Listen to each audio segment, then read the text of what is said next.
السلام علیکم۔ آج کی اس ویڈیو میں ہم قرآن کریم کی چند ایسی آیات پر غور کریں گے جس میں زمین کا ذکر کیا گیا ہو۔ ویسے تو قرآن میں زمین سے متعلق بہت ساری آیات موجود ہیں، لیکن بس صرف 5 آیات کے ذریعے اس کو سمجھنے کی کوشش کریں گے۔ سب سے پہلے سمجھتے ہیں اس کی کریشن کو۔ دوسری اس آیت کو سمجھیں گے جس میں اللہ رب العزت زمین کو ہمارے لیے رہنے کے قابل بنایا۔ تیسری وہ آیت جس میں زمین پر رہنے والے جانداروں کے رزق کے انتظامات کو بیان کیا گیا ہے۔ اور چوتھی وہ آیت جس میں ہم انسانوں کے مقام اور ہماری حیثیت کو بتایا گیا ہے۔ اور پانچویں وہ آیت جس میں بتایا جا رہا ہے کہ ایک دن یہ زمین فنا ہو جائے گی۔ تو چلیے سب سے پہلے سمجھتے ہیں زمین کی کریشن کو۔ اس کو اللہ رب العزت نے بیان فرمایا سورہ انبیاء ورس 30 میں کچھ اس طرح: کیا وہ لوگ جو انکار کرتے ہیں غور نہیں کرتے کہ یہ آسمان اور زمین باہم ملے ہوئے تھے، پھر ہم نے انہیں جدا کیا اور پانی سے ہر زندہ چیز پیدا کی۔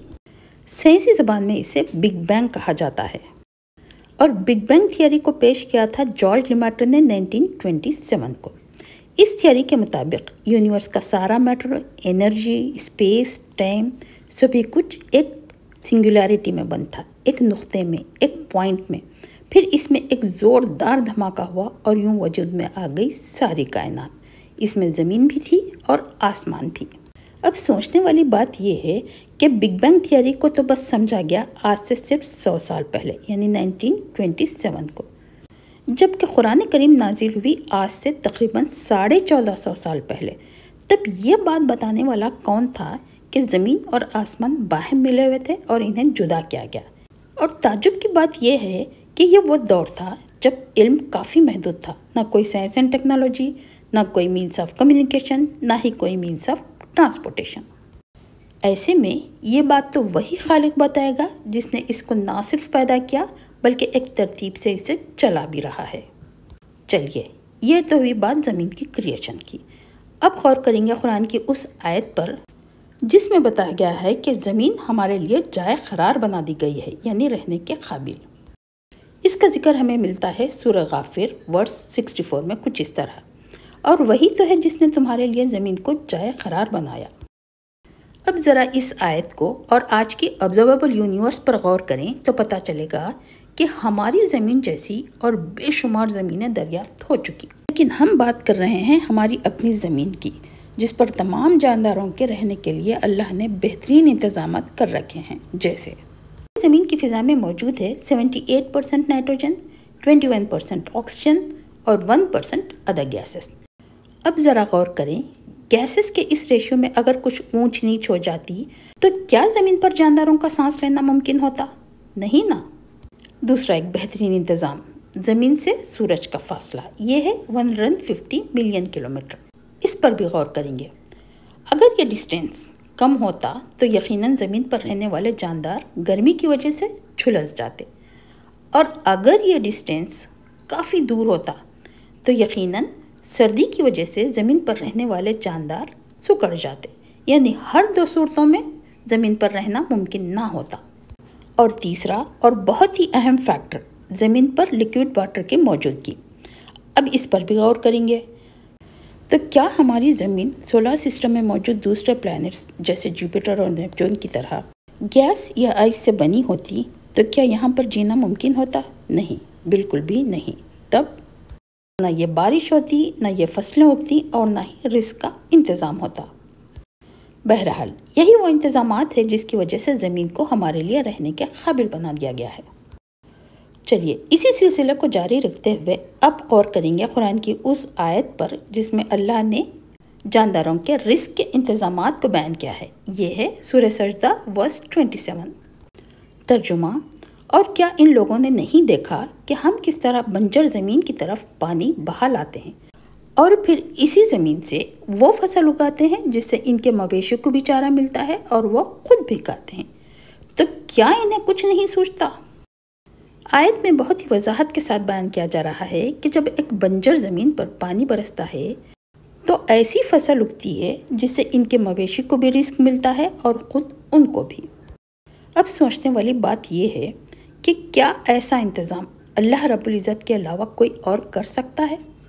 بالکل بھی نہیں، چونکہ بات ایک دو دن کے رزق کی فراہمی کی نہیں، بلکہ جب سے یہ دنیا وجود میں آئی، جب سے جانداروں کے رزق کا انتظام مسلسل ہوتا چلا رہا ہے۔ آیت کے آخر میں کافروں سے سوال کیا جا رہا ہے، تو کیا انہیں کچھ نہیں سوچتا؟ یعنی اللہ رب العزت ایسی نشانیوں پر غور کرنے کا حکم ہمیں دیتے ہیں، اور جو ان پر غور کرتے ہیں انہیں مدبر، مفکر، متقی، ہوش مند، عقل مند، علم والے، سبق حاصل کرنے والے اور اولو الالباب کہتے ہیں۔ بہرحال سمجھتے ہیں قرآن کی اس آیت کو جس میں انسانوں کے مقام اور اس کی حیثیت کو بیان کیا گیا ہے۔ یہ ہے سورہ بقرہ ورس 30۔ ترجمہ: پھر ذرا اس وقت کا تصور کرو جب تمہارے رب نے فرشتوں سے کہا تھا کہ میں زمین میں ایک خلیفہ بنانے والا ہوں۔ اس کے بعد اللہ رب العزت نے آدم علیہ السلام کی تخلیق کی، یعنی ہم انسانوں کو خلیفہ بنا کر اس دنیا پر بھیجا گیا۔ اس کے بعد عقل و شعور بھی دیا، کچھ علم بھی اور کچھ اختیارات بھی، اور پھر زمین پر رہنے والے سارے انسانوں کی ہدایت کے لیے رسولوں کے ذریعے صحیفے بھی بھیجے گئے اور کتب بھی۔ اگر ان تمام نعمتوں کے بعد بھی اگر کوئی انسان بندگی کا حق ادا نہیں کرتا تو اس سے بڑا نادان کوئی نہیں ہوگا۔ بہرحال اب سمجھتے ہیں قرآن کریم کی اس آیت کو جس میں بیان کیا جا رہا ہے کہ ہم ایک دن زمین فنا ہو جائے گی۔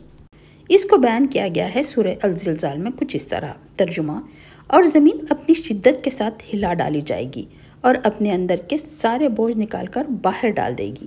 یعنی جس زمین پر آج ہم رہتے ہیں ایک وقت آئے گا کہ یہ ایسی نہیں رہے گی، بلکہ اس پر ایک بہت بڑا زلزلہ آئے گا اور زمین اپنے اندر کے سارے بوجھ باہر نکال ڈالے گی۔ تب نہ صرف زمین بلکہ سب کچھ فنا ہو جائے گا اور باقی رہنے والی ذات ہوگی اللہ کی۔ سائنس اسے بگ کرنچ کا نام دیتی ہے، یعنی ایک ایسا عمل جب کچھ بھی باقی نہیں رہے گا۔ یعنی جس طرح بگ بینگ کے ذریعے ساری یونیورس وجود میں آئی تھی، اسی طرح بگ کرنچ کے ذریعے ساری یونیورس ختم بھی ہو جائے گی۔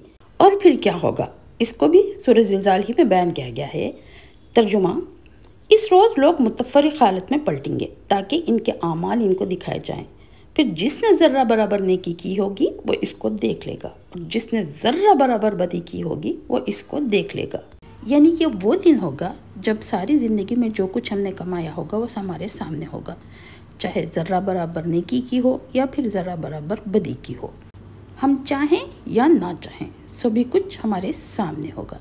اس بات کو سمجھنا آج کے دور میں کافی آسان ہے۔ بالکل یہ اسی طرح ہوگا جس طرح ہمارے اسمارٹ فون میں ہمارے پچھلے ویڈیوز اور پکچرز آتے ہی رہتے ہیں، گوگل اسے بھیجتا ہی رہتا ہے۔ اسی طرح ہم چاہیں یا نہ چاہیں روز قیامت ہمارے نام عمل ہمارے سامنے ہوگا، اور اسی بیس پر جنت و جہنم کا فیصلہ ہوگا۔ اللہ سے دعا ہے کہ وہ ہمیں نیک عمل کرنے کی توفیق عطا فرمائے۔ ویڈیو پسند آئی ہو تو ان لوگوں تک شیئر کریے جو اللہ کی نشانیوں پر غور کرنا چاہتے ہوں۔ چلیے ملتے ہیں پھر کسی اور ویڈیو میں، تب تک کے لیے اللہ حافظ۔